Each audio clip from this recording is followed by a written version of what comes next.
So as we just heard, South Korea has begun dismantling loudspeakers along the border with the North as part of its latest efforts to reduce tensions. For more on this, we're joined by Brian Myers, Professor of International Studies at Dongseo University. Professor Myers, thanks for joining us this morning. Thank you for having me. So South Korea has begun removing these loudspeakers along the border. What does this signal about the EU administration's North Korean policy, and how effective might this be in easing inter-Korean tensions? Well, it's not really a big gesture because it's so easy to put loudspeakers back up again. I think turning them off was what mattered. And even that wasn't such a big deal when you remember that almost exactly 10 years ago, President Park Geun-hye turned off the loudspeakers only 2 weeks after the North Korean landmine incident at the DMZ. Of course, President Lee has already helped to reduce tensions, I think, by getting the North Koreans to turn their broadcasts off.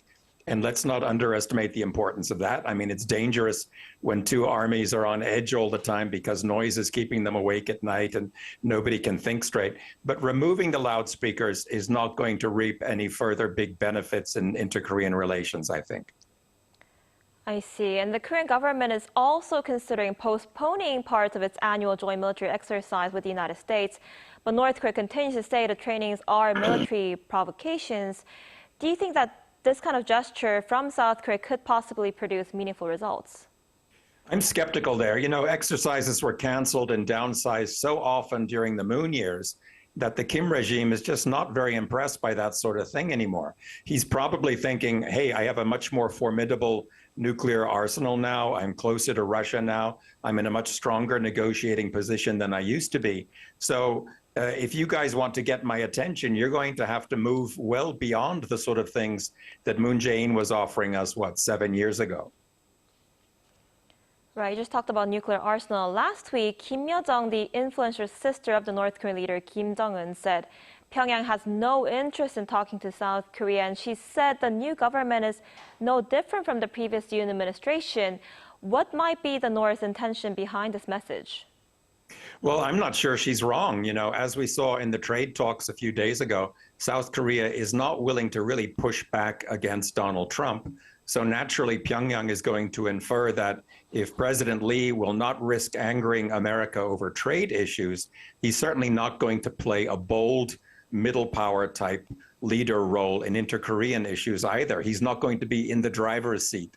To revive that old metaphor. But I think part of Kim Yo-jong's intention may also have been to encourage the South Koreans to prove that she's wrong. I think she's implicitly saying if President Lee wants to persuade us that he's very different from his predecessor, he's just going to have to prove it. And what Kim Yo-jong also said is the personal relationship between her brother and Donald Trump isn't bad, but said Washington must recognize the regime's status as a nuclear state for further talks. How likely do you think Pyongyang will engage in dialogue with Washington under these conditions? I think it's very unlikely, but more because of Donald Trump than because of Kim Jong-un. You know, until a few months ago, Donald Trump seemed very eager to end the Ukraine war, which would have opened the way for talks with Kim. But now he's turning into a typical kind of hawkish neocon president, much to the disappointment of the MAGA movement, which elected him. So how can Donald Trump now recognize North Korea's nuclear power status? How can he start from that point in negotiations, even while Kim Jong-un is helping Putin to fight Ukraine? And how can Trump, who's turning out to be the most pro-Israel president ever, reward a country that has been supplying Israel's arch enemies with weapons?